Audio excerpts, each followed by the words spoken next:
Back There you are. when COVID hit and we needed some extra income, and I was out fishing and couldn't find bait anywhere, so I started growing my own worms that way for bait, and it just evolved into this amazing venture here that just keeps spreading and spreading. Because nature's amazing. I don't want to take any credit here; it's all nature. There, correct? So basically, is anybody compost here now? Okay, so I do need that. okay. All right, great. Well, these little kits here are vermicomposting kits. These are our starter kits. If you're not going to get this, it's really going to be harder for you to jump into something this size. Or our bins are the size of the table. This is a 25-gallon tote here. Once you knock this down, your worms are going to grow and expand, the population's going to expand, you're going to want to dump them into a bigger tote and everything like that. So it's really easy to do. The most important thing is, like I was saying, worms breathe through their skin. Okay, so if your soil dries out, your worms are going to dry out and die. So the main thing I have on here, on the tables here, are bins with vermicomposting in these bins, so there's worms in there. Touch them, feel the moisture. That's the moisture that you want to keep your worm bins, the ones that are on the table here, the big ones. The big one there, yours are going to be moist too. Yeah, so you can touch yours. But if everybody wants, there's thousands of worms in there, get your hands dirty. These are finished, that's a finished bin there, and over here's one that we just started. But touch it, feel it, get that moisture in your fingertips. That's the way you want your bins to remain. Okay? Now, what's also a little bit of information on worms. Worms are hermaphrodites. So they're awesome. They self-populate. So if there's too many worms in here, they won't lay any more eggs because they can't sustain the environment. So they won't lay any eggs. But being hermaphrodites, they get down to their last worm. If they're dying off, they'll all get themselves pregnant and lay an egg. And then that egg will hatch when the environment's right or when the temperature is right for them. And each egg can have up to 5 babies in it. They're called cocoons at this point. So they'll lay a cocoon, and it takes up to 3 months for that cocoon to get be able to babies to go. But they'll hibernate in that cocoon until the right environment comes. So as we're worm breeding in here and you get your bins, when you stop seeing, you're all going to start seeing eggs in there. They're little yellow white balls. And we might be able to show you some in here later on. But once your eggs, your worms are going to start breeding and breeding and breeding in there. And you'll see the babies. When you stop seeing the baby eggs, then you know, hey guys, I got too many worms in here. It's time to upgrade or divide your bin into separate and have 2 separate bins. And our name of the game is keep populating these worms. I'm a worm farmer. I sell them. I got to keep populating. So that's my main key. When I don't see any eggs in here, I know I got too many worms in here. So being hermaphrodites, like they said, they can get themselves pregnant. They'll stop the population from growing if there's not enough food to support them. The container's too small to support them. They won't lay any more eggs. Secondly, worms are great for your garden. We all know why. For aeration, when they're digging through, they'll aerate into your garden, your grass, and everything like that. They also eat bad bacteria, decomp. That's what we're doing here. We're vermicomposting, so we're breaking down organic matter in form so the worms can eat the beneficial bacteria and then leave behind their worm castings. Worm castings is the excrement for the worms produce. There's over 200 million different beneficial bacteria and enzymes in a worm casting, which you can imagine is very small. So they're the healthiest of all the manures that you want to use. Just because they create certain enzymes that only worms can create, such as chitinase. Now chitinase, what that'll do, so when the worms are in the ground eating and releasing their poop, they'll leave behind this chitinase. Chitinase will kill any bug made of chitin. 98% of your bugs are. So whiteflies, aphids, cinch bugs, cockroaches, grasshoppers. So when grasshoppers morph into the locusts that they morph into and they leave that shell behind, that's pure chitin. So that's what, if worms have the chitinase in them, so say we're putting it into our plant, the root systems are going to absorb that chitinase. It acts like a flea medicine to 98% of bugs. So any bug that wants to go and bite this plant, they're like, oh, I can't eat it.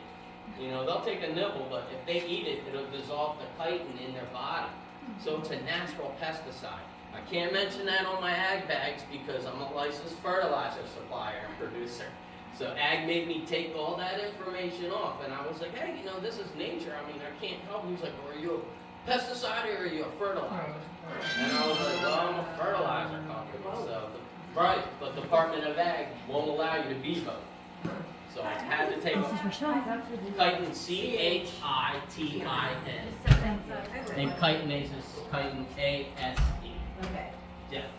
Now, when you're composting, you know, it creates heat. Right. It doesn't cook the worms? Right, so we're gonna go on into all that. Okay. So I'm just trying to explain more of worms right now before we but we'll jump into it. So anybody ask questions here? We're gonna teach you how to vermicompost here. That's a great question, So when I start out, so this is a finished, what you guys have in here. You can see how dark and rich the soil is at the bottom, opposed to the top section. That's just the unfinished organic, not in yours. Nobody has, you guys just have bedding. You're starting out fresh. Okay. So that's just the worm bedding that you're gonna put the worms into. But when you're looking at it, when you add your organic matter in here, you're gonna see that bedding is gonna break down into real fine. It's gonna be nice and dark. That's your worm castings, and the soil's ready. It's saying, hey, we're dark, rich, healthy soil. Put us in a plant. Let us feed a plant. So what we're gonna do is everybody's gonna get their vermicomposting kit. I'm gonna start from the end. This is the end process for you guys, and show you what you do from the beginning, starting out. So after everybody has all their worms, people say, how do we separate out the worms from our soil? This is what we do. Worms do not like the light. Worms, if there's light, they'll dive back down and get out of the way. So when you're done, when your kit looks done and you're ready, you're like, okay, ready to make some soil, just take it and dump it out. Okay, so all the worms that are in here, they're gonna dive down to the bottom. Meanwhile, we're gonna talk. This takes a little bit of a time. So it'll take about 15 minutes. Now, if you're gonna put it out in the direct sunlight, guys, keep in mind the temperature, like this lady was saying here. Worms preferably love 60 to 80 degree temperatures. Don't we all? You know? So if it gets too hot, they're gonna dig down into your bin to where it gets to cooler and cooler and cooler. Eventually, if you leave them out in the sun, they'll bake, they'll die, or everything will heat up. So as you can see, all the worms are burrowing down. We're gonna give it about 10 minutes. I'm gonna do some more talking. These worms are gonna burrow down to the bottom of your pile there. Yes, ma'am? Which variety is this? So these are the European night crawlers. I have two different varieties, European night crawlers and the red wigglers. I compost with both of them. One, because European night crawlers are awesome for the garden. They like to live in the 6 to 8 inches of your soil. So they're digging down by your root systems down there, cleaning around that root rot, eating all that bad bacteria that might be thriving down there. And then they're leaving behind their worm castings, which is pure love, loaded with beneficial bacteria and enzymes. Worm castings also create exopolysaccharides. So exopolysaccharides do three things. One, they help maintain the moisture. So if you guys worked with worm castings before, you notice when you wet them, they maintain the moisture for a really long time. That's because they're loaded with exopolysaccharides. Exopolysaccharides, too, is a beneficial host. So the more exopolys you have in there, the more beneficial bacteria will attach onto it and grow and expand. And then thirdly, one of the things that I find is the most awesome thing ever is that they can break down compounded elements. So if you've been using synthetics on your garden and you want to get rid of all the synthetics in your lawn and everything like that, so we're spraying our plant, we'll say blooming, with potassium chlorinate, KCl. It's a compounded element. The exopolysaccharide will attack that compounded element, separate the potassium from the chloride, and engulf it in this slime. Now that slime, the potassium can be ingested into the plant, so we all want potassium to help with growth, right, and blooming, and where the chloride has no benefit to it. So over time, that slime that it absorbs in will dissipate the chloride. So it can break down any compounded elements that you've been throwing on your property and lawn, and then bring it back to a natural, organic fresh state again. So that's all because of worms. That's truly amazing in my eyes. Yes, ma'am. Do you use city water or? Great. So we'll get to that water question here. So if we are, I brought rainwater. I have 3 rain barrels. It's been raining, thank God. I put that on my Facebook page. Yay for rain, you know. So we try to use rain as much as we can. We collect it, but when we can't, we're stuck in situations. I suggest adding an inline. So if you're using it for your outside hose and spigot, this is called an inline filter. Now this is a catalytic carbon filter. It's a lot better than the chlorine filters that you see on your property because you want to get rid of the chlorine. If we're trying to generate bacteria, healthy bacteria, we don't want chlorine. Chlorine will kill it. So what you want is a calcium catalytic carbon filter. Catalytic like your car. C-A-T-A-L-Y-T-I-C. Catalytic carbon. It's a lot better than the natural fluoride. I could pass this around if you guys want to leak. But I just put an inline hose and it just breathes through there. And honestly, I have 3 of them inline at my house. I want to go and get the most I can out. And that slows down the pressure, but that product that comes out is amazing, which I have all lab results tests for. What about using well water? Well, well water, everybody's going to be different, right, for what's going on. But most well water, you don't have chlorine in it, so you're not worried about the chlorine.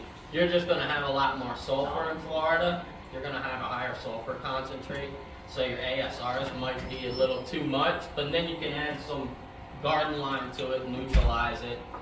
But there's different tricks like that. So this is garden lime here. Marcy had a question.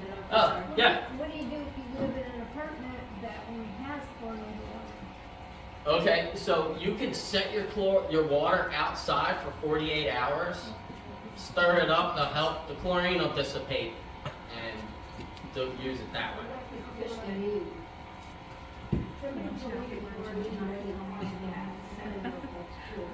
I don't know if that's true either.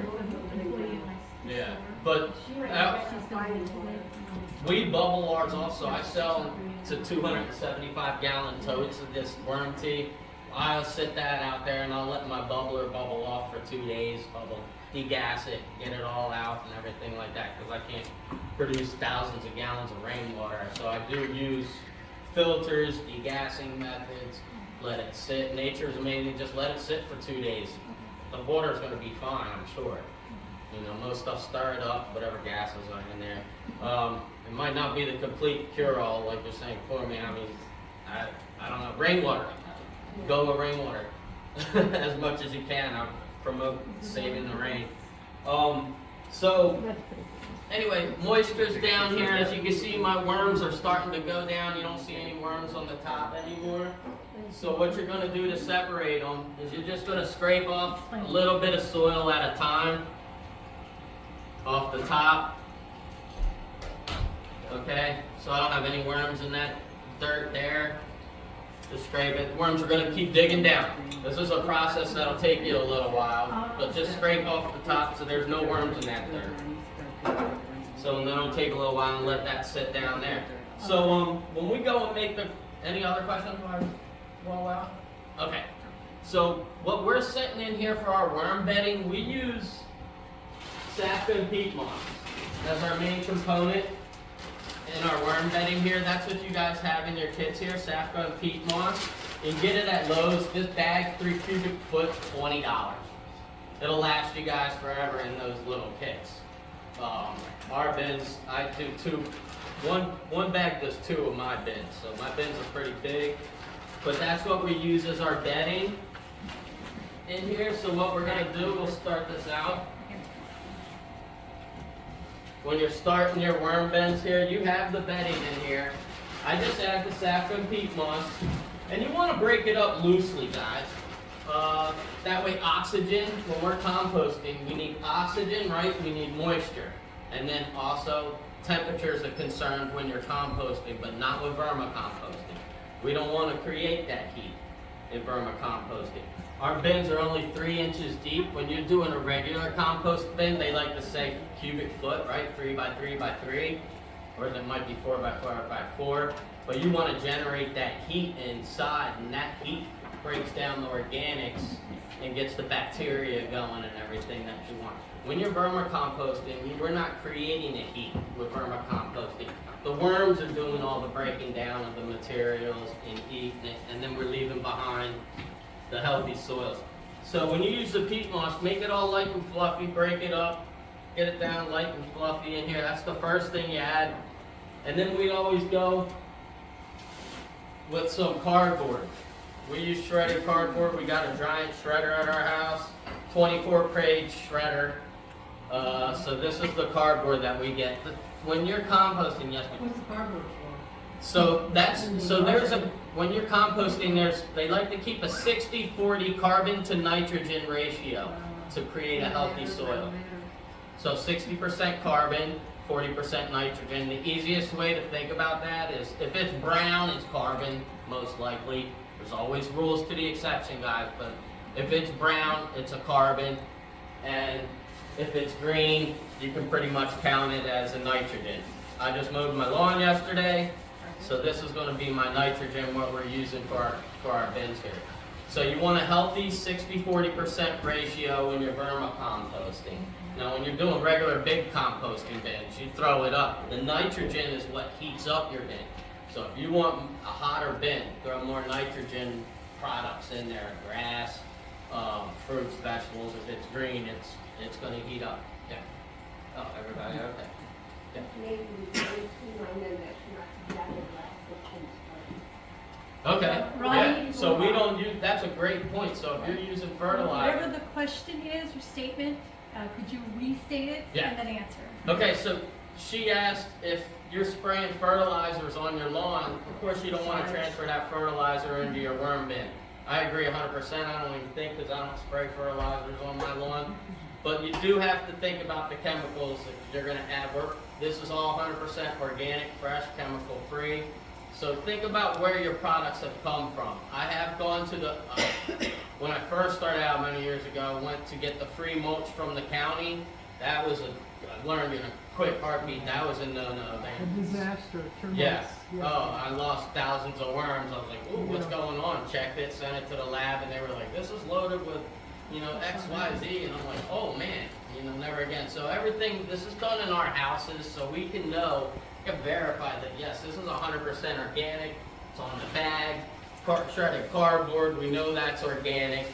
So we're gonna mix up the shredded cardboard, and what this bedding is doing. See, when you're doing your worm bedding there, you need about 2 to 4 inches of just your bedding.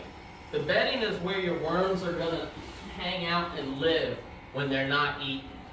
Okay, so they're gonna just be living in this 2 to 3 inches of bedding down in here and doing their thing. Now what you're gonna start doing is when you add,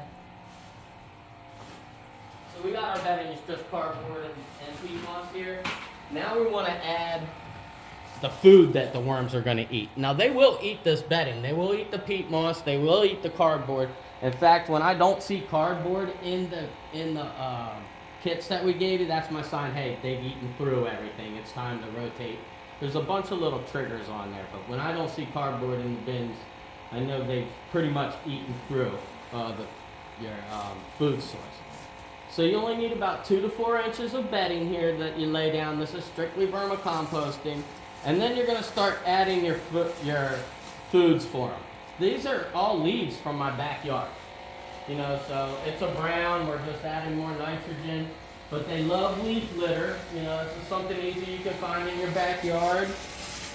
Again, we're gonna, because of heat, you don't want to add too much of it. So what's gonna happen is over time, once they eat through this, you're gonna add a little bit more to it. And then they eat through it, you can add a little bit more to it. Okay, so So how deep would you put the leaves? But I add another inch, each layer about an inch of different stuff. And as you can see, so I got the, Can you repeat the question? yeah, so she asked how thick do you want to add it. Now, the thicker that you add stuff, you got to think heat, because worms like to live in 60 to 80 degree temperatures. We're not trying to create a heated compost bin.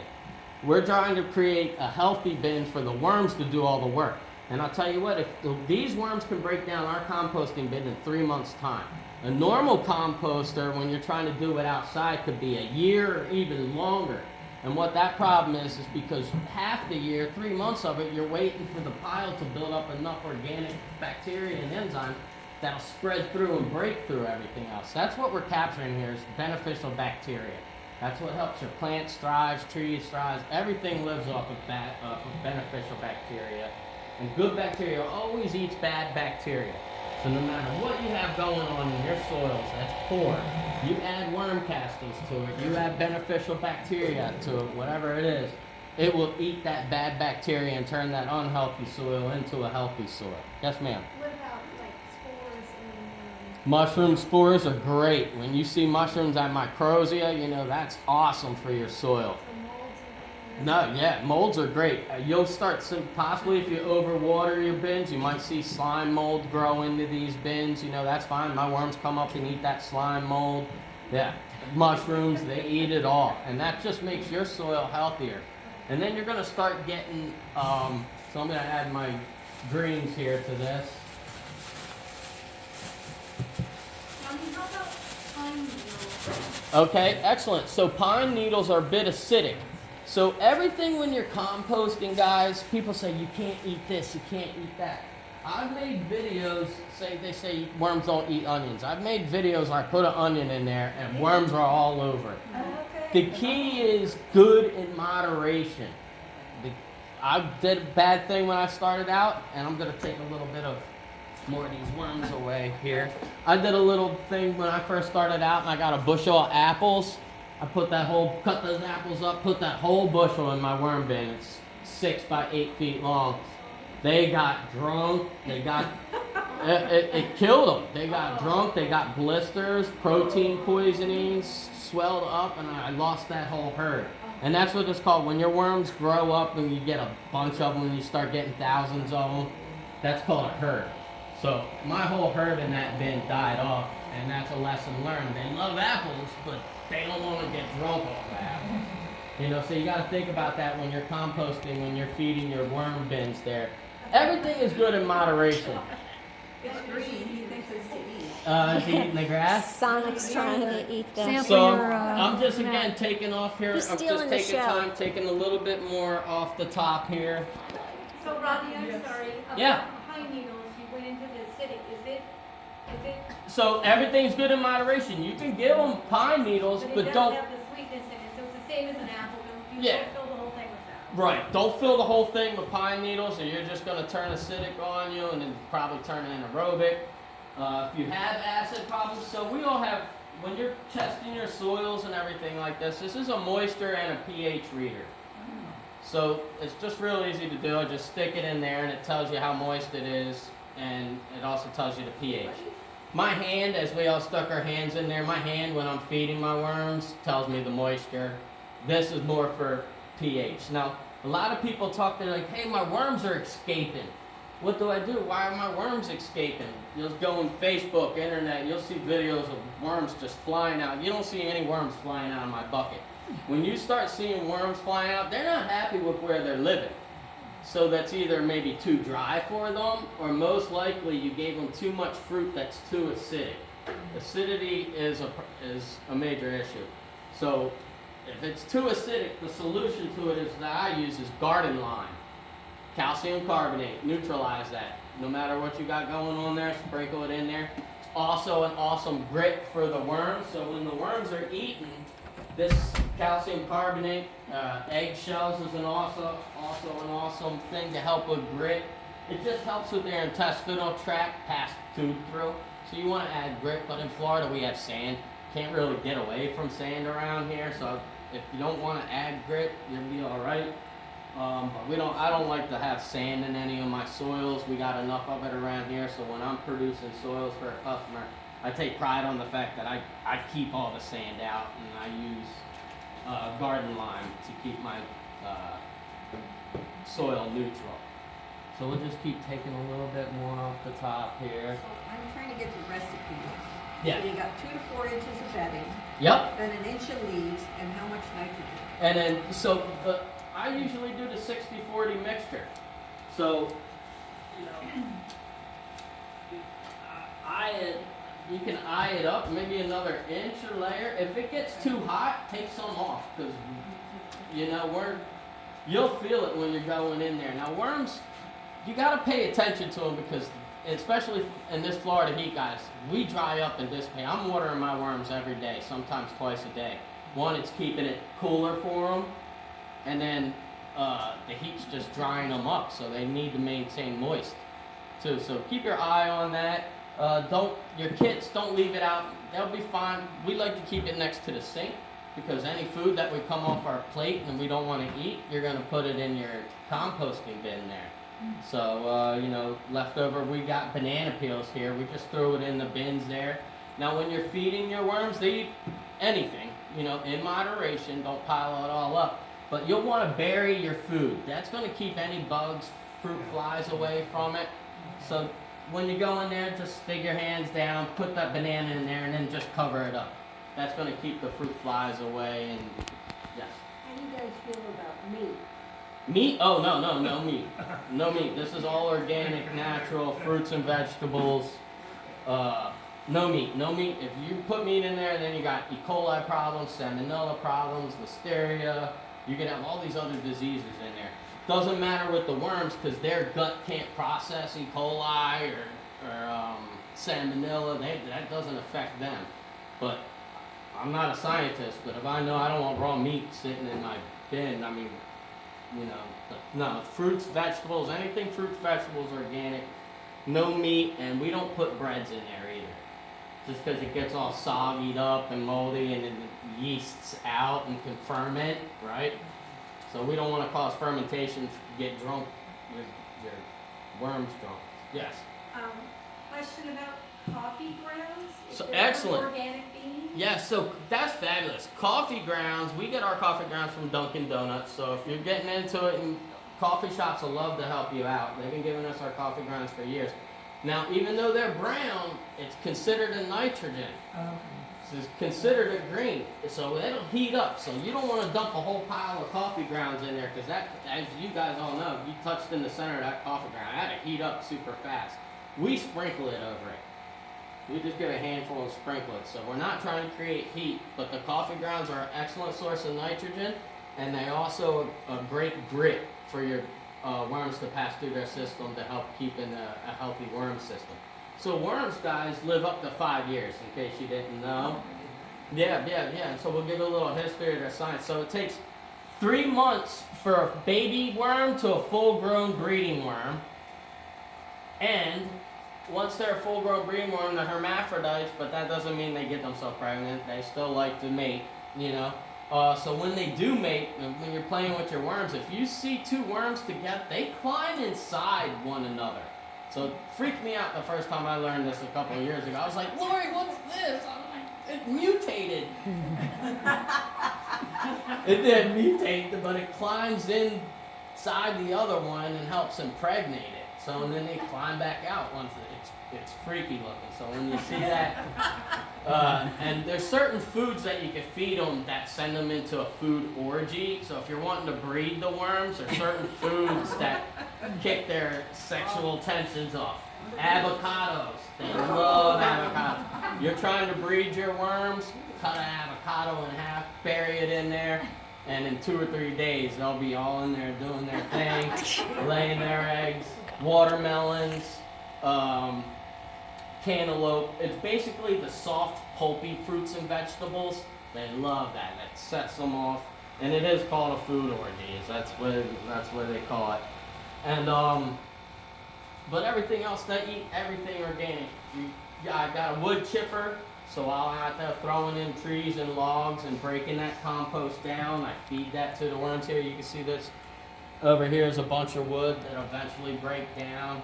Any other questions about food? I think it might be good right when you're done to recap, as someone said, the recipe. Like, Oh, just okay. Go over it all over again. How Yeah. much at this level, how much at that level. Just Okay. talked about it. That might be useful. I think. Okay, so your level is going to build, right, over time. So we always start out, say, 2 inches of bedding, easy, quick fix, 2 inches of worm bedding, and then just give them 2 inches of feed at a time. And then, because over time, they're going to eat through this layer of feed, and it's going to turn out like you see in that bucket there. It's almost all gone. There's nothing in it. It's all worm poop, and eating food. So once it's like that, then you can add some more to it. And they'll come up there, they'll eat, and you keep adding up. You can fill up this whole bin. As you can see, this one's halfway full.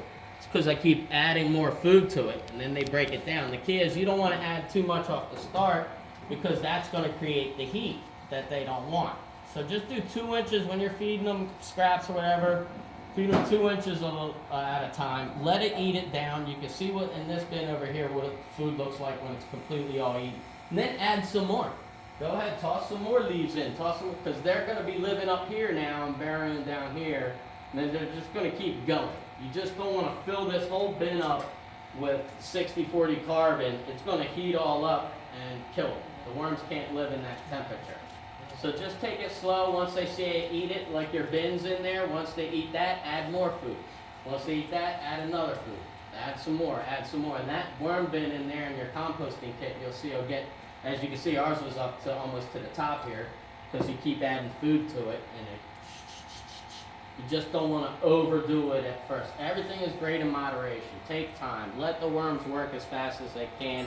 You know, it's summertime out here. They're not working out here as hard as they are in the summer as they are in the fall at my house. You better believe it. I have less babies. They're not wanting to, you know, mate, and it's just a slower lethargic season when it gets hot here in Florida. But once it cools off, cools down, they're eating like crazy again, blah, blah, blah. And you'll feel your herd, how they like things they like to eat, but it's really fun. Yes? What would you say the maximum temperature that they can handle would be? Well, Sorry. Maximum yeah, temperature. like, Rodney, can you repeat the question? so she was asking about maximum temperature they can handle. I wouldn't stick them in 90 degrees for too long. You know, all my worm bins are in the shade. Nothing's direct heat. We're trying to keep a living organism healthy. 60 to 80 degrees is their optimal temperatures. They can go down to 50 degrees. They can go up to 90 degrees.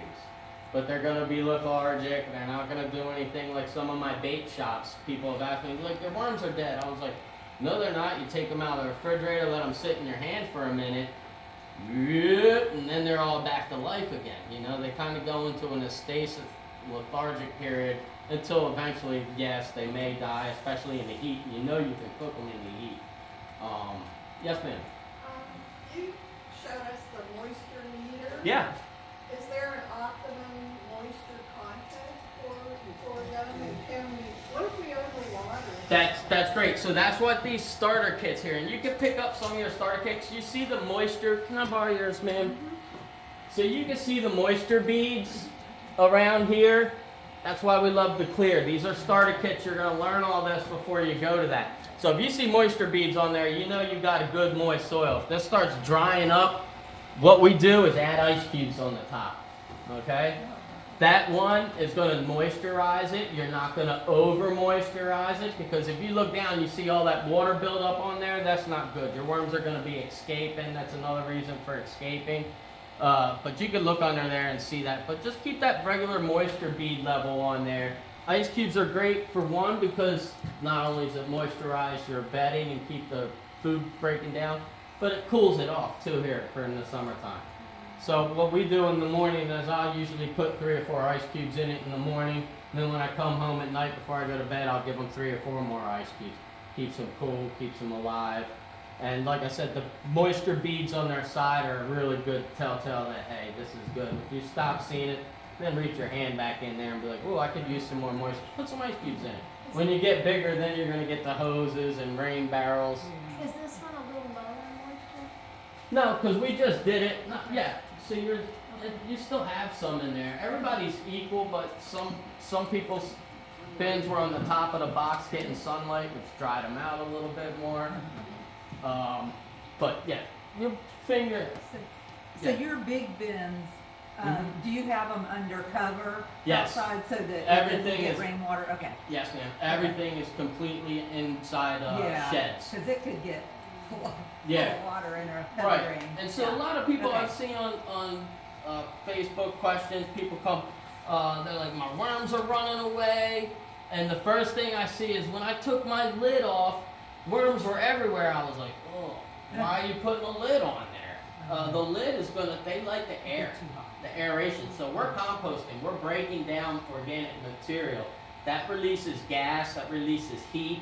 So, and then moisture we're trying to maintain, right? So when you put a lid over top of this, loses the oxygen. First off, you don't want to deplete oxygen from your compost pile. But then all that moisture that does dissipate that's coming up, it's going to get trapped down, and then all the sides of their bin is just wet, wet, wet, wet, wet. Worms are going to climb up that moisture trail and try to leave and run all over the place. So none of my bins have lids on them. Everything is out in the open, just underneath a shed. I got big fans everywhere blowing 24/7 all year long. Yes. What about the use of bunny or dog poop? Excellent. So dog poop, no. Sorry, Bob, I didn't repeat the question. Bunny poop and dog poop. Poops that we use. So we do use bunny poop. Bunny poop is awesome because one, our buns, they only eat vegetables, right? You know, whereas dogs, we can feed them meat, and then that meat comes out of their excrement. We already discussed you don't want meat because, you know, but bunny poo is some of the best natural fertilizer. One, I don't want to put them out of my business, but it's an excellent natural fertilizer, but worms love it. So you got bunnies over there. We got 4 of them. We're constantly collecting. Actually, at my house, we use their bunny litter pan as our greens and browns. So I don't even collect. I mean, I got all this stuff, but now it's mostly bunny poo, hay, alfalfa, and Pine pellets. pine pellets. Oh, So the pine pellets is a natural pine, and then that's the wood, and it helps break it down, and you get this real fine stuff. Okay. So yeah, litter boxes are great. You just gotta think, so like horse manure. What's the problem with horse manure? Well, one, we put dewormers in our horses, right? So now, when you're using horse manure and you wanna feed your worms horse manure, they're gonna eat the dewormer and die. So you can't get rid of those chemicals. So you gotta think about what you're putting into your worms and where it's the source from. You wanna stay 100% organic. Worms don't eat plastic. They only eat organic material. Yes, ma'am. So I'm sorry, I was a little bit late, so maybe I missed this, and I'll speak up so you can hear me. But when you're talking about this recipe and Okay. when to put in, like I think I understand what to put in. Yeah. I think I'm still confused on the timing. Okay. So every day I drink coffee. Yeah. Does that mean every day I can put my coffee grounds in? Yeah, because you only use this much coffee, right? Yeah. You know, Dunkin' Donuts gives it to us in 5-gallon buckets. So, Okay. but yeah, if you're an average homeowner, that's fine. Just sprinkle the coffee grounds on top. They'll eat it. So Not like a problem. every day the strawberry tops, every day the coffee grounds, every day that I'm doing my normal stuff, that all goes in one. Right, unless you're getting too much and you noticed it that this is too much, you know, maybe I didn't put it in here. I'll set it off to the side in my. We have a regular composting bin too, so worms eat compost. So we have a separate bin on the other side of our farm that's just all organic compost, leaf litter, trees, fruits, vegetables, whatever I'm not feeding the worms at that time, because you can overfeed them. And then they get protein poisonings, and like I said, they'll get these big blisters and stuff like that. How do I know that I'm overfeeding? Well, if they're not eating, if it's taking forever for them to eat it, you got way too much food in there. Okay, so I'll see the food in there, and that's how I know it's too much. Yeah, if they're not eating it, give it time. Like, that's so. Here's the great. One, for every pound of worms, a pound of food. Every how often?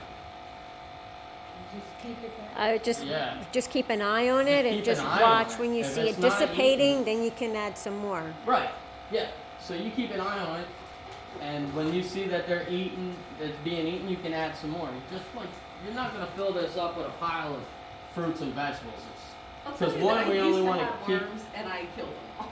Well, that's probably your issue. You probably overfed them, Yeah. and all those chemicals are breaking down in the fruits and vegetables probably created an anaerobic Yeah. acidic environment. Well, that's what I'm asking, is what do I look for? But Yeah, okay. so try to keep your food down to 2 to 3 inches, 4 at the most, thick of fruit, because you're not going to create enough, and that 4 inches isn't going to create enough heat to kill the worms.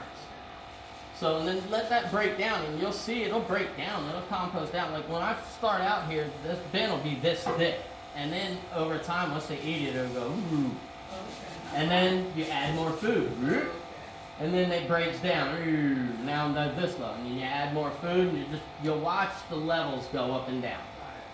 Yes, and then also you can't overfeed in this because I got a lid on it. You're not gonna. That's why they're a starter kit. They'll help you learn how much food you need to do, how much watering you need to do. It's a perfect. If you don't get it in this, you're not gonna get it in these because you can't see how much water you added. You can't see how much food. Well, you could tell by the levels, but this is the perfect thing. So you're not gonna overfeed these worm bins. It's impossible to put too much food in there that they won't eat. But once you do, if you fill it up to the top, go ahead and watch it once because they'll eat it and break it down, and then it'll turn into tiny little this, and then you can add more and more. Once it's full, like this was full, then you separate it out. You turn over, separate these worms out here. You see they're all getting down to the bottom. You just take a little bit off the top, so it works down here. So yeah, that was a great question with overfeeding. You can do it on that level, but as a skill to learn how much to overfeed, this is a great tool for that purpose too. 'Cause you can't, no matter what you put in there, the worms will eat through it. It won't do anything. Bury your food. Any other question? Over here, she's had a question for a while. Oh, I'm sorry. What's in the worm chow? Excellent, excellent. Okay, so your kids come with the worm chow. Now that worm chow, so we sell worms for fishing too. And people when they fish, they like the fatter worms for some reason. I believe it's all about the wiggle. They say, no, we want fat ones. They only eat fat ones. I'm like, okay. So the worm chow is an extra boost. And we put it in these bins here. It's a starter for your worms because you're going to dump the worms in there. You don't have any food or leaves right now to feed them. But that's a perfect optimal thing that we give you just to get you started. You can sprinkle it over the top over there. Our worm chow is made up of alfalfa, so there's your nitrogen, right? And then we got oats, rolled oats, and cornmeal in there. So we put those three things all in there, grind it up. The worms break down compost. The smaller everything is, the quicker they can break it down and eat it. Yes, ma'am? Do you ever use eggshells? Yes.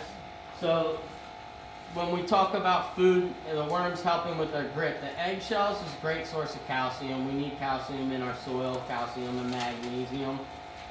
So we eat the eggshells, we crush them down, break it in, and sprinkle it into your soil. You know, you can add as much or as little as this as you want. Dried out eggshells. Yeah, we dry it out just because eggshells, you know, carry salmonella. So you can either throw it in the microwave, nuke that salmonella, if there's any, you know, or we always dry everything out, and then I put it under a crusher, roll it over in fine powder, and sprinkle it on there. So that helps neutralize the soil, and also has the calcium, magnesium. Calcium helps fatten them up. You can add powdered milk. That's a real worm fattener if you're trying to get fat worms. But we're not. That's if you're trying to get fat worms. To me, the size doesn't matter. We just want healthy, happy worms eaten all the time. So we're not really paying attention to it. But yes, that's what the chow is for, to help fatten up my worms. Now, with this type of container, what are you turning it over? Like they're liquid waste. So, like right now, I currently have 2 5-gallon buckets stacked on each other. So Okay. liquid waste. Yeah. Was below, but something like this, I didn't realize I could do something. You're not gonna have liquid waste, right? Because it's just gonna become part of. Yeah, you're not gonna overwater that. The only reason you have liquid waste in your layered bin is because you're overwatering. Okay. My bins are all like this. I don't double stack I thought any that of my was bins. waste from them. I didn't realize, that fluid that goes to the bottom, it's not from them. 'Cause I actually don't swallow. Yeah. No, they don't tinkle. Okay, so it must be from the food that I'm putting in there. Yes, that actually the moisture. Because I'm not. That's why people like the layered thing, because it's a lot easier to maintain than these bins here. Because if you do overwater, it's going to leach down. That's why it's called leche. It's just compost, which could be bad because you're taking whatever bad chemicals. If you've got bad bacteria or whatever in there, and your water in it hasn't been eaten by the worms, that bad bacteria is just going to leach into your tea. And then you're going to pour that bad bacteria right into your garden again. So worm towers are kind of cool for fun hobbyists, Yeah. and to get I got it the going. ones last year at our master gardener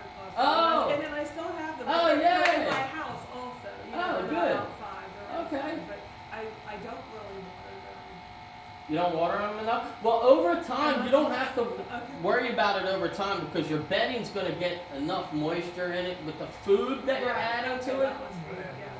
Your food's going to add moisture to your soils here. So you're not, technically, you don't need to I feel add. like I've been starving them for No. now that I'm back. No, if your hands are in there, like I said, you put a lot of fruits in there and vegetables that are moist, have a lot of moisture, then you don't have to add the ice cubes. Okay. But when you're digging through there to add whatever food, your hands, you're feeling the moisture there.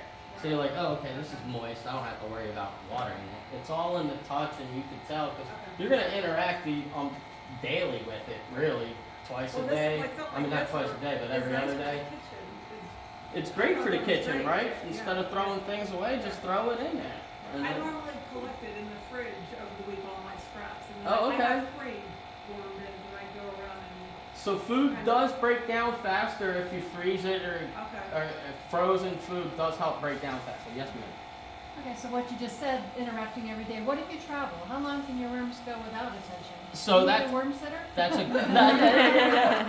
That's great. No, so your worms can go literally a week without. You water them when you go in there. It's going to take a week for it to dry up or anything like that. But yeah, anything longer than a week, I would get concerned. I would think I would need to water it again. So I'm fine with a week. She's always begging me to go on a vacation, and I'm like, I gotta watch my worms. Gotta go, somebody to watch the worms, the Like, bunnies, you and the said- dogs. Now she's got on video. You said you could go away for a week. That's gonna come back and bite me. I know. So, yeah, so you're getting your worms now separated out of here. Wow. So there you go. Wow. So, and the rest is all just your soils. So what I'm gonna do is take that's how you get the worms out of your bins here once you get it. You guys wouldn't have believed there's that many worms in that little bucket. So even though you guys are starting out, we got 2 dozen in there every 3 months. And then what I'm gonna take these worms, just gonna lay them right on top of there. They're gonna do their own thing. How often, will it get overcrowded? How can you know when you're gonna have to move to a big container? So remember what I said You about they stop breeding? the stop breeding So and then the. you could just maintain this and just keep this? Yep. Okay. So to see, there's thousands of worms in there. You wouldn't believe, but every 3 months a worm can lay it. It's gonna lay an egg. Okay, so if you got one worm, every 3 months he's laying an egg. So you start out with one worm, he lays an egg. It has 5 babies in it. So in 3 months, those 5 babies are gonna be full grown to lay eggs. So now you got 6 worms to lay another egg every 3 months. Boom. Now those 6 worms lays 5 eggs. Now you got 30, you got 6 worms with a possibility of 5 eggs in each. Now you got 30. So now in 6 months' time, now you got 36 worms. So in another 3 months, that 30 is going to lay eggs. So Keep your doing the math. population, yeah, that population is just going to keep expanding, expanding, expanding. So we'll try to hunt down some worm eggs for you if you guys have never seen them. Yeah, I'd like to see those. And then, I think you'll get to this. Now, what about for our garden then? What do we do? So there's several things you could do for a garden. Yeah, because we want to do this for the benefit of our garden. Right. So perfect. You could just take the worms and let them escape into your garden. Okay. What is awesome, and this is what I think is really cool, is so you'll take a small bucket. You can take a 5-gallon bucket, whatever. Drill holes all around it, like a 1/4 of an inch, all through it. Dig that, put that into your garden, dig it into your garden, and then that's where you put your food scraps. Oh. So now say we'll have a 5-gallon bucket here, resting in our garden. Yeah. And you'll have a lid on it because you don't want rats or whatever getting into it, right? So take this, bury this into your garden with the holes all the way around it, and you have a lid on it. Put all your food scraps in there. Boom, boom, boom, boom, boom, boom, boom. You could fill it up as much as you want because the worms aren't going to go all the way up, and they're not living in this. They're living in your garden. Okay. They're just coming in here to feed. And then they leave their castings behind, their beneficial bacteria. They help aerate your garden. Okay. And then when you're done, you can pull this out, and some will eat and poo in here. And then you just take that fertilizer, and never fertilizer, and dump it out. and do that. That's my favorite way to harvest worms Oh, nice. in the garden. So, and how big do those holes, should the holes be? Because I guess Quarter they're inch. Okay, in and out of that, Yeah, right? quarter inch. Because Okay, some of quarter these earthworms that you see, these Euros, get thickness of your pinky. Yeah. You Okay, know. okay. And the smaller one, and then plus you also want it to be able to drain through, leach Yeah, out. yeah, okay. Yep, yep. Yes, ma'am. Is there a way to introduce worms into your lawn? Into your lawn. Yeah, you can definitely just dump them in your lawn. Now, we're here in Florida, so let's keep it real. Yeah. 2 inches of soil maybe on everybody's lawn around here. We got 2 inches of soil, the rest is sand. Worms aren't gonna live in that sand, unfortunately. I'd love to sell you guys 1 billion of worms, but I don't put worms in my lawn. Some people do have worms, and I talked with Corinne this morning about it, and she wanted to release them out there, and it's like, there's not really anywhere for them to go because under that 2 inches of sod, it's all sand, and they're not going to do anything. So here in Florida, I hear people out in Ocoee and Ocala, they got worms out there. That's great, but they're out in the swamp. We're living the beach life out here where we can't have everything, you know. Thank God we got the beach life. It's better to take your lawn out and plant them. But let's get to that. So now we have this stuff here. Now, one thing you can do, and now that's excellent healthy soil. Just put it right in your pot, grow whatever the heck you want out of there. But if you want to extract the castings from it, so the worm castings is where all the beneficial bacteria and enzymes are living. That's where the nutrients are and the value of it. So if you want to separate that out, what we do is we got little boxes here. This is a 1/8 inch screen mesh. Now I have machines at my house. I don't do this by hand. We used to when we started, and it actually made her cry one day. She's like, "You need to get a machine." I'm like, no "All right." True story. She's like, "I can't do this no more." I was like, "I never growing, babe." But It was so a good the 1/8 arm inch workout. Screen, the 1/8 inch screen is for your worm castings, and your 1/4 inch screen, that's going to be for your soils. If you're looking to make a good soil, you don't want sticks and stems in it. All our soils are sifted through a 1/4 inch screen. So you don't get the big sticks and stems in any of our soil. It's all healthy and loved. So what you'll do is, now that I got the worms out of here, I'll take this and I'm not going to do it here, but you guys get the gist. Anything over a 1/4 inch is going to stay in the bucket. We're going to throw that right back in here. Let's keep composting that. Anything under a 1/4 inch, now I have two options. Do I want to just get castings out? If I want to get the castings out, you got to send it through an 1/8 inch sifter. That's going to get you the pure castings. The 1/4 inch, you got your soils and your castings in there. And what does it look like, castings? So,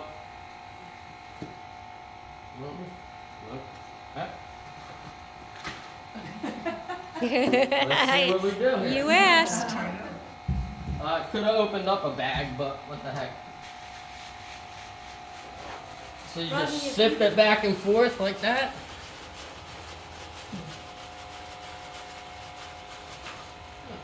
So all that fine stuff in here, minus you still got little chunks of wood. But the black, all that black is the worm poop. Wow. Rodney, if you want to open a bag and add it onto the invoice, Oh, and everybody can have a little bit so they can Or see. I'll buy that bag. oh, you want one of the big bags? Yeah, because I'll just take it to the refuge and dump it in the Okay. garden.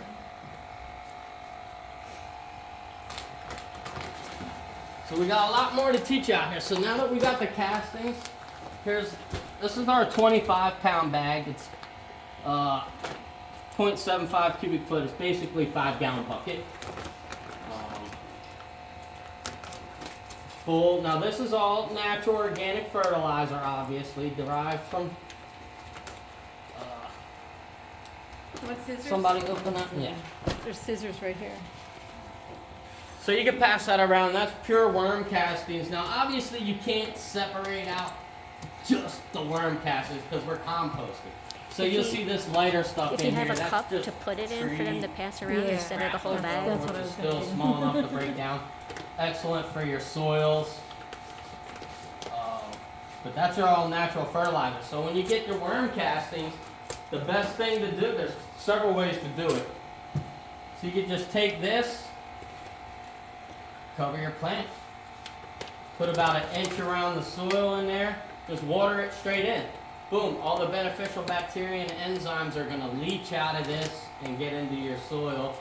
Secondly, it's going to give that extra layer up top because the exopolysaccharides are going to maintain the moisture, so you're going to have to water less your plant. And then there's also the third thing that you hear this bubbler going behind me. That's worm tea. Has anybody ever heard of worm tea?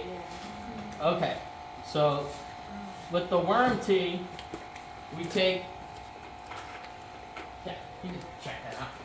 So the worm tea, now we have a big regenerative 1.5 horsepower blower that we make in 275 gallons at a time. Here for learning purposes, we could teach you guys and explain a little bit of the process here. So worm tea is the liquid concentrate of worm castings. So all we're doing is taking the worm castings, I put 1 pound of worm castings in this mesh bag with, this is a 5-gallon bucket of rainwater, okay? And we set it in here and we let it soak for 24 on bubblers, and the more aeration you give it, the better chance, the faster and the more bacteria you're gonna get to revive and come out. So you got your worm casting soaking in the water. We want to get that bacteria to come out of the poop, and we want to trap it into the liquid. So now we can spray it on lawns, on our plants. So what we're going to do is we use blackstrap molasses to help draw out that bacteria. So it's a living organism. Bacteria is a living single-cell organism that needs to eat. So what we use is a tablespoon, just 1 tablespoon of molasses to your 5-gallon bucket. This is for personal uses. 1 pound of castings, 1 tablespoon of blackstrap molasses, and then aerate it. So everybody could go to bait stores and get these bubblers, you know. The more bubblers you have on here, the more aeration you can do, the faster the process is going to come. And when you guys look at this up here, you're going to see bubbles on the top of this. It looks like a beer head. If anybody's drank their beer and seen the head that's on the top of it, the frothiness, all that frothiness is carbon dioxide being released from the bacteria eating the molasses. So when you start seeing all the bubbles build up, 1, that's the sign that, hey, there's bacteria in here. 2, they're in the water, they're eating. Okay, now we're ready to apply it to the plant. This way, one gallon of our tea will do 85 gallons of feed. Now it's in a highly concentrated solution. So you mix 1.5 ounces of worm tea per gallon of feed water. It's so potent, you could start a compost pile with it with 3 ounces. So you could just dump it straight on there if you're regular composting. If you pour this beneficial bacteria onto your composting pile, to speed up your regular composting by 3 months, because you don't have to make the bacteria. The bacteria is there. Now the bacteria is going to start and boost off your composting. So it's amazing for regular composting. I don't spray it into my worms. I mean, it's all natural. It's healthy. We got the lab results to prove it. Everything that's in there, you can spray it on the worms, but you know, I don't. You waste it on my flowers and your plants. It's good for your lawns, garden, everything. And all we're doing is taking worm poop and we're extracting the beneficial bacteria and enzymes and the nutrients out of it to trap it in a liquid form, so now we can disperse it to a lot greater area, surface area. And another amazing thing that worm castings, worm tea does is over here, this is the Radisson Resort in Cape Canaveral. So this is one of their ponds. This is their koi pond. It's a 10,000 gallon koi pond. This is just one section, but it's what it looked like when I got there. Completely green, algae bloom, couldn't see anything. I poured 15 gallons of our worm tea into their 10,000 gallon pond, and then 4 or 5 days later it was completely clear again. So this just proves everybody learned, oh, we're lagoon loyal, we're lagoon friendly, you know, we can't use fertilizers. Bullshit. You can use organic fertilizer on it because we're taking everything from the earth and we're just giving it back to the earth. and we're not overkilling it. Our worm tea comes back at 2,000 nitrogen, 2,000 potassium, and 1,000 of phosphorus. It's all below zero, but we're not trying to get the nutrients. What's awesome is there's just enough nutrients for the plant to absorb in each feeding to where when you're fertilizing, you're giving it too much. It can't do it. So then you get it runoff into your soil. It's going to kill your soil. Soil runoff's going to reach into the lagoons, blah, blah, blah. That's why liquid synthetic fertilizer is too much. They're just giving it too much runoff. When you do it organically, there's just enough for each plant to absorb to where there's no runoff, and even if it does, it's still beneficial for the beneficial bacteria and enzyme to actually it can clean our lagoons. Whereas opposed, you know how we deal with algae blooms out here like crazy when the red tide comes in here? What if I did an oil tanker and we just went around spraying the red tide with worm tea and letting it, that's something for IFAS to figure out, but IFAS contacted me when they saw this on my Facebook page, David Hebert from Volusia County. He said, I see a SARE grant coming your way. He's like, mind blown. I was like, oh, wow. I was like, what's a SARE grant? Yeah, and that's what he said. I was like, oh, help me, please. Where do you buy the Molasses? Molasses, you can get it in the store. You want unsulfured molasses. It can be anything. But we got enough sulfur around here in Florida. We don't need to add any more sulfur to any of our products. So the key is unsulfured molasses.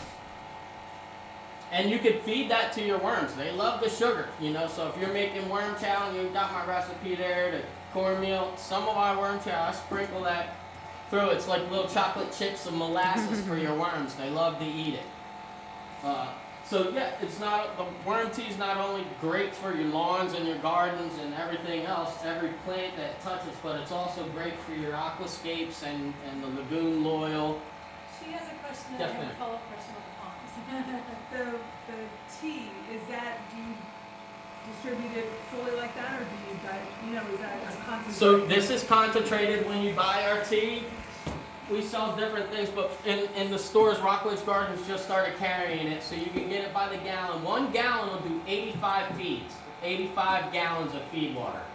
So it's 1.5 ounces, there's directions on here, 1.5 ounces of our product to 1 gallon of feed. Of course, we want dechlorinated water, right? Rainwater, because if you're gonna add our beneficial bacteria to chlorinated water, you're still get the NPK out of it because the nitrogen, phosphorus, potassium isn't going to leave, but you may kill a lot of the beneficial bacteria in there. And that's a lot of people say is, how long does the shelf life work? We have that size, and we also have a pint size, a little pint size here, and this does 12 gallons of feed water. Are different sizes for stores. Now we have 50-gallon drums when we're spraying. Upper Dublin Township in Pennsylvania just gave me a call, their Parks and Recreation. So they want to buy the 275-gallon IBC totes of our pure concentrate that will fertilize 55 acres. So that's how we do it. Disney and Bradley's Beddings, and they call up. They'll hook up our 275-gallon IBC tote to their existing irrigation methods with the 1.5 ratio and just spray it out. When you give them that tea, are you using both varieties of worms or mainly the red tea? Yeah, so so she's asking us which worms make what tea. So our worms, our red wigglers and our Euros live together in our bins. We only have one bin that's strictly red wigglers, and we have one bin strictly Euros, just for people for like our bait. They want a European night crawler. So we got one. I don't have to go through this bin and separate the reds from the Euros, which are really difficult to do when they get bigger. What are these? So we got Euros in there. I believe you counted out yesterday. Yeah, I believe they're. Red wigglers. No, you got it out of that book. There's a red wiggler. Yeah. If they're smaller, they're red wigglers. The Euros are really big. I believe, and you might have both If because. you're a MeWall member and you got the bonus cups, otherwise known as the yogurt cups, I'm mixtures. So just the MeWall members who got these cups, you have a mixture. Now what's great is when I like mixing them, the Euros and the red wigglers live together in harmony, fine. But the red wigglers like to live on the top 2-3 inches of your soil, and whenever you're composting, they're eating, if you put them in your garden, they're eating the leaf litter that's falling off of the trees or whatever like that. That's what the red wigglers are doing because they have a higher heat tolerance. Remember I told you about that? Red wigglers can stand the heat threshold, so they live on the top 2-3 inches of your soil layer, where the Euros live into the bottom 6 to 8 inches, eating around your root systems, helping to aerate your root systems, clean up whatever bacteria is growing over there. And so yep, that's what they're doing. Any other questions? Yes, sir. Yeah, I've been running a worm bin for a while. Oh, great. Organic compost in the kitchen scraps and Yes. stuff. And it's been going a couple of years. So sometimes when I open that bin up, there's other things living in there with the worms. So anything from black soldier flies, Okay. to wood roaches, are there any Yep. things that I should be concerned about for the health of the worms? That's excellent. I had the same thing. You mentioned it too. The wood roaches out there, they can lay eggs in there, but that's nature. I can't get rid of the wood roaches coming in unless I go to all plastic, and they're in the compost piles anyway. Problem is, you get too many of them, then you got an issue, which I haven't had too many of them, but I would start all over and pull all those out and recompost, heat that compost back up to kill the eggs, and then throw it back in the worm bin. Because that's what's great about doing vermicomposting. We could start all over again. If something's gotten through there, throw that out, just start a whole new bin. But a couple wood roaches in there really isn't going to do anything. Now, that hasn't on my method, but you're going to get your springtails, which are awesome. You need that for a healthy ecosystem. You need your white mites, your black mites. You need your roly-polies. Your roly-polies is what helps break down the heavy metals. So we're all using tap water, even though we got catalytic carbon filters on there. The roly-polies are breaking down the heavy metals that are coming in that we're putting back into our gardens, along with there's several different types of bugs in there. Well, you'll get your centipedes and stuff like that. Millipedes. Yeah, they're helping to break down the big heavy pieces in there. So a healthy ecosystem has all of them in my mind, right? Would you agree? Wouldn't you need to have all that in nature? It's just the point to where you get too many of them. Like say you get ants, diatomaceous earth. I use DE to help rid of my ants because DE, right over the top of the bin. it'll kill anything with an exoskeleton. So what DE is, it's kind of fibrous, like when we use insulation in your home, and you get those little tiny fibers, they irritate the heck out of humans, but they do nothing to anything with an exoskeleton. Well, diatomaceous earth is opposite to that. So if you have an exoskeleton like an ant or bug or whatever, that DE will splinter into their exoskeleton and they slowly bleed out. So That's it how doesn't it bother does. the worms? No, the Okay. worms have an endoskeleton. They don't have an exoskeleton. Okay. So the I worm, think diatomaceous earth is I have a question for great Jeff. I wanted pesticide. to ask you, so yours are outside, obviously, and I have like a lot of critters. Do you have problems with like opossums or other things getting in there? I don't, it's up off of the ground and I keep an aerated cover over the top of it. So once or twice there's been erosion in there over the years, but it's not a regular problem. Yeah. No, I haven't had any either, other than the chameleons, the lizards, the natural nature. I'm not going to fight that. When I was starting out in the beginning of business, yes, it hurt me because I hate to see these chameleons running off with 30 worms a day. But now when you got over 1 million worms and they're producing 3 million every month now, or 3 months, they help eat. I got chameleons as soon as I turn that light on. Lizards are jumping all over the place. But I've come to accept it now because I got so many babies reproducing. Now the rats have gotten out of hand one time and I tried to get rid of them organically and there was no method. They just go to the neighbors and hang out and then come back over and eat. So I have to admit I had to pesticide them. I had to give them a rat poison because they're in there digging in my worms and they're eating 200, 300 of them a day. That's a whole different issue. But I stay on top of them now and they stay out. But the chameleons, they have their fun. They're up there eating. They're not really digging in and getting anything. But nature is crazy, right? Yes, ma'am. I do a black soda fly composting at home, and then I use like meat and Yeah. attract animals. I use chicken wire. So I just have like one of those big bins and then a shallow bin, cut it out, put chicken wire in it, Yep. and put it on top. No problems. We got those too. I just got tired of lifting them off of my bins every day, so This now is they're like a now they're all tiny- roped yeah. up, permanently open. But yeah, you can put lids on it. The key is aeration. Yeah. Like I said, if you Big put a chicken lid wire. right on top of this, with no aeration holes or very few holes, the worms are going to start climbing out because the moisture's building up, oxygen. How big of a herd do you have? You It's said a you've been doing it. 55-gallon drum, so I have no idea how many. Okay, gallons so you it just is. got one I drum. dig out of the bottom with a post hole digger and add that to the garden to bring it down, and then I just put more. Right, stuff. so you're layering it up, like this gentleman said. So over time, basically, the layer comes down, he takes off the bottom, and he just keeps putting it on the top. And is it a continuous flowing system, the air? So Yeah, it just so drops the- right out the I bottom? got holes all the way through the sides of the bins, and then, I'm using leaf litter in there. When it starts looking compacted, I put fluffy stuff in, and then, Yeah, the rest of it's coffee grounds and kitchen scraps and all the rest of it. great.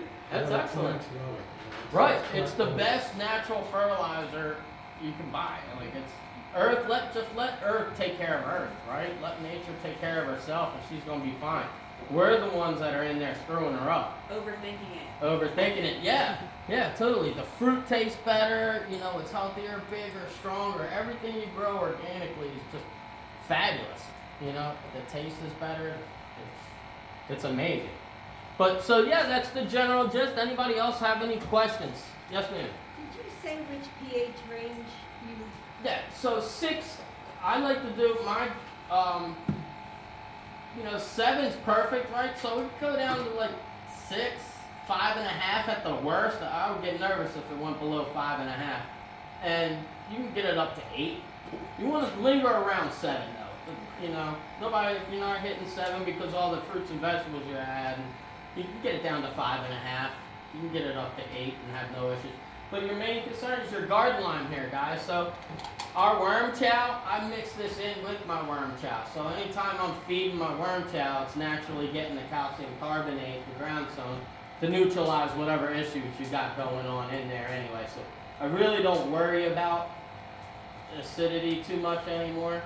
Aerating. So if you want to go through, people say fluff your bin, and this gentleman was saying the same thing. The fluffier, the lighter, the fluffier. Let's add.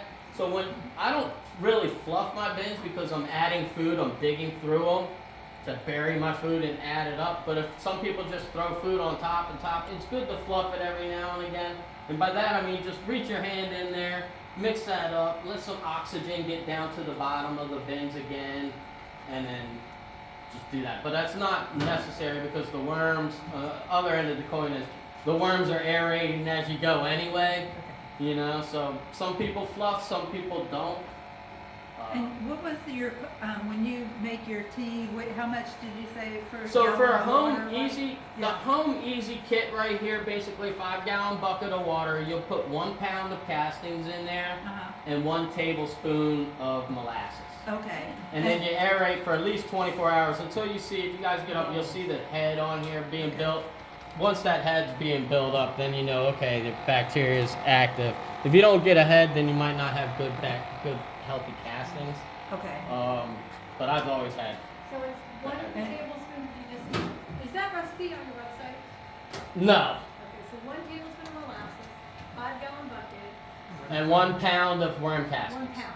And a mesh bag. And the more aeration that you add to it, the better it's going to be. So you run that 24 hours a day? Yeah, this was ran 24 hours. I actually have, like I said, I got a big generator at home. This is just for purposes of saying that this is something that everybody can do.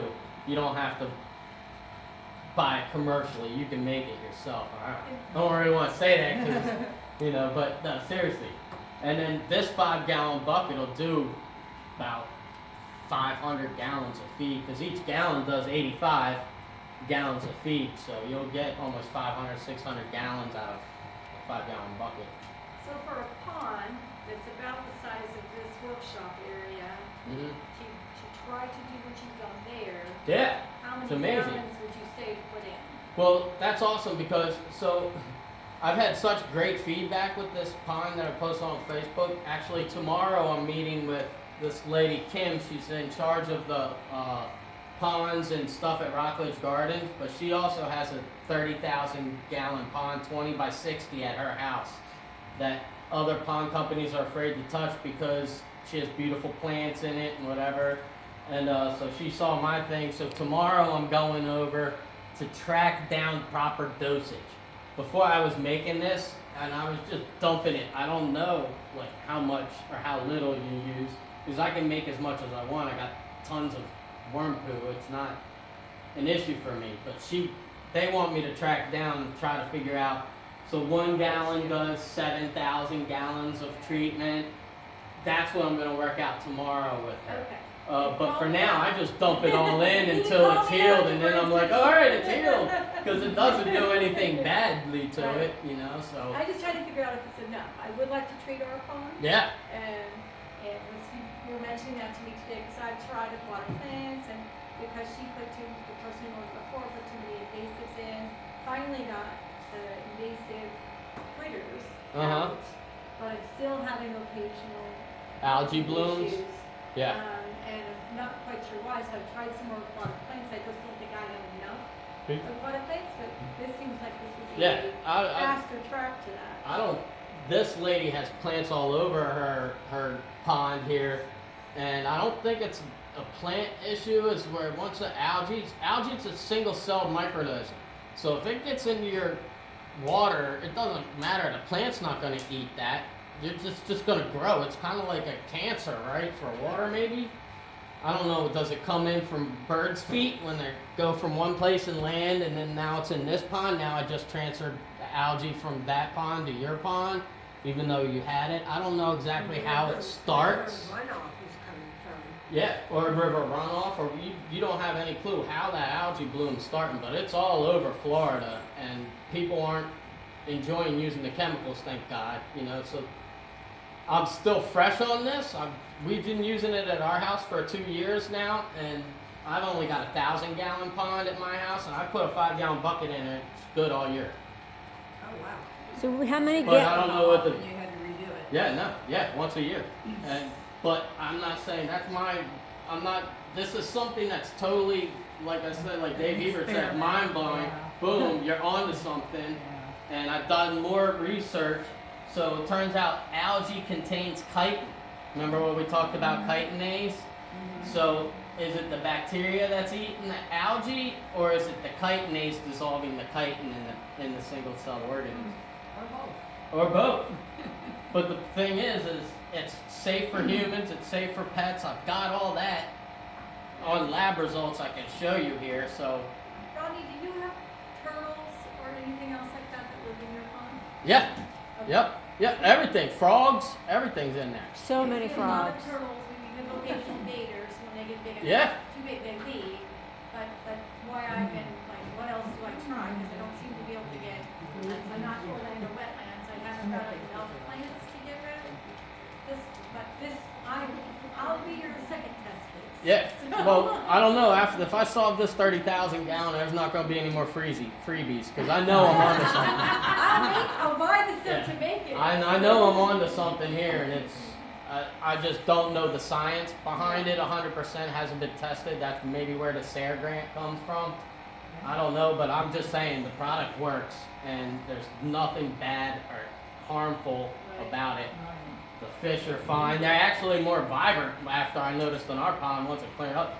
I don't know if it's now they can see each other. I don't know. But everything's more healthier and more vibrant. And like I said, it treated it for a whole year. So tomorrow's treatment is going to be okay.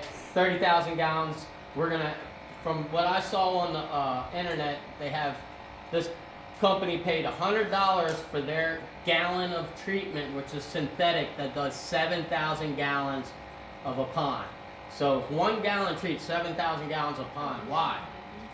It's synthetic, right? So are you telling me you can only add a gallon to that? What's bad about it? It's the chemicals, I guess, because I can add 5 gallons of this, and so I'm trying to figure. People are like, well, I only need 1 gallon treats 7,000 gallons. I'm like, that's probably because if you put any more in there, it'll kill your fish.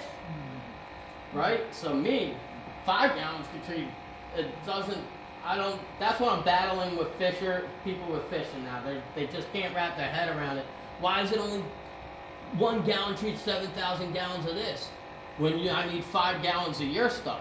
Well, I'm like, well, maybe you need more than that, but they're not letting you pour because there's so many chemicals in here that'll kill anything under 7,000 gallons. Well, you could concentrate that more and make it where it was the same ratio, but. Yeah. Like, it's all new to me, but I know that synthetic chemicals, I wouldn't want that in my pond, and that's why this lady's giving me a chance at her. She said, I'm done with all these pond companies coming over dumping synthetics in there.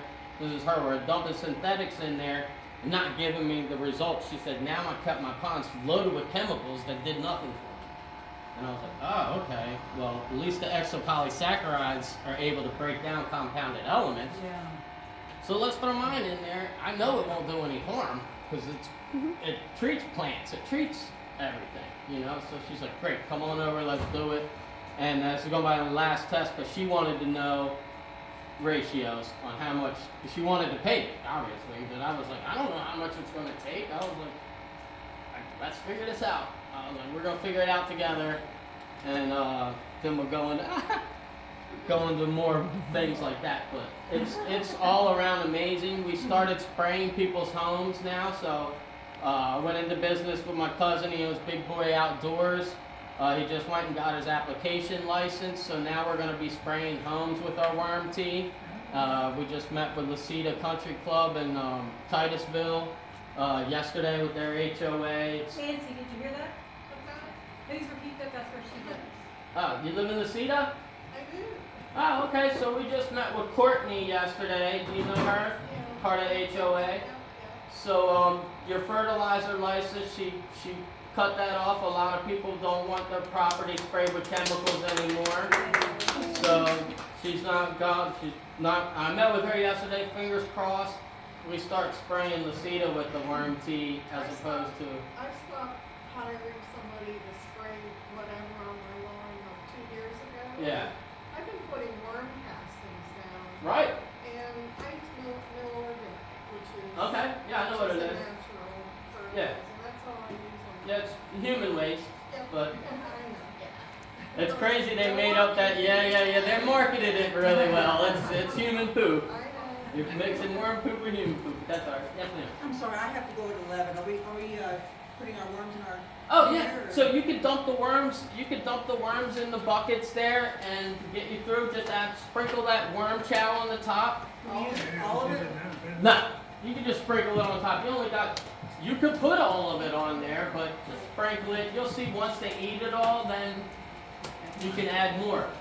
So they come up from the sides. Right, Lori? Yeah, or you can open up the lid on the top. Oh yeah, or you can open up the lid on the top.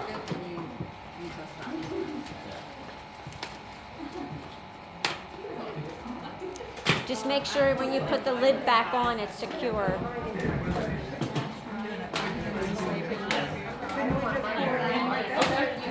Yeah, you don't have to put them in whatever you want. I know some people are getting more worms, or they pass them out. I know a few people asked this question because he was mentioning Rockledge Gardens. Everything that's behind the table is for sale today.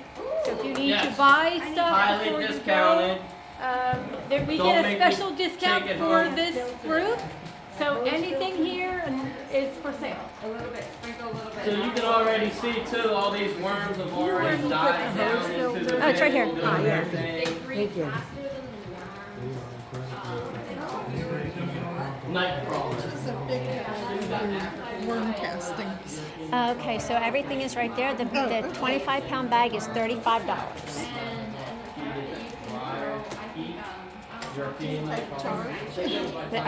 Yep, he's. I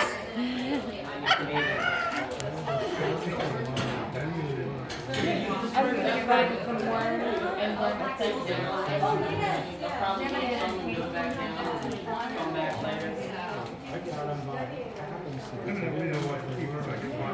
Oh, okay. Brand beer. took the 10 grains and put it in the compost. Yeah, yeah. And People want to know, people want to